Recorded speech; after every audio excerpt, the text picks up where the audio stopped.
I'm a 60s guy and grew up in California and went to school out in the Bay Area, so I was imbued with the 60s.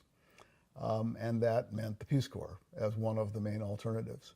So I applied in 67 when I graduated from college, got accepted, and then deferred because I went to law school. But then Lyndon Johnson did me a big favor by abolishing graduate deferments for law school. So I re-upped my Peace Corps application, and they sent me to Nepal. And I said, I told them I would only go to Nepal.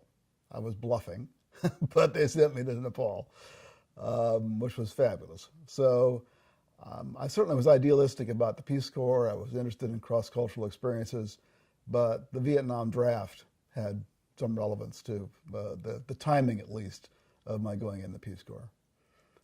They sent me to Nepal. I had heard about Nepal from a volunteer, actually, who had been a trainee who had been deselected in training, but she raved about Nepal. So I knew all about Nepal. This is 67, 68, so there's not many people knew much about Nepal at that point. So they sent me to Nepal. We trained half in California, half in Nepal.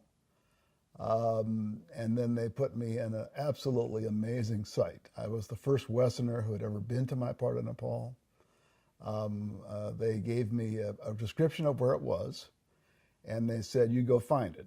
So I had a trunk, and I went for 3 days overland through India, and then back into Nepal, and then got a bullock cart to carry my cart for 16 miles. So I walked out to my village and showed up. And of course, nobody there had any idea who I was or what I was supposed to be doing or anything else.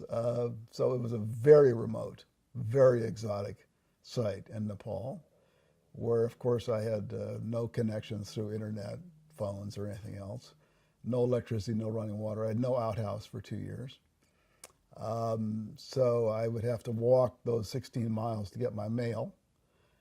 And to see another volunteer. I normally went 3 months at a time without seeing another Westerner, another volunteer, or having any contact with the outside world. So it was extremely romantic, wonderfully remote, and a fascinating village because it was 1/3 aboriginal tribal group who were the original inhabitants of the area, and 1/3 Nepalese who'd come down from the Himalayas, and 1/3 Indians had come up from India, and they were all sandwiched together in this wonderful little village.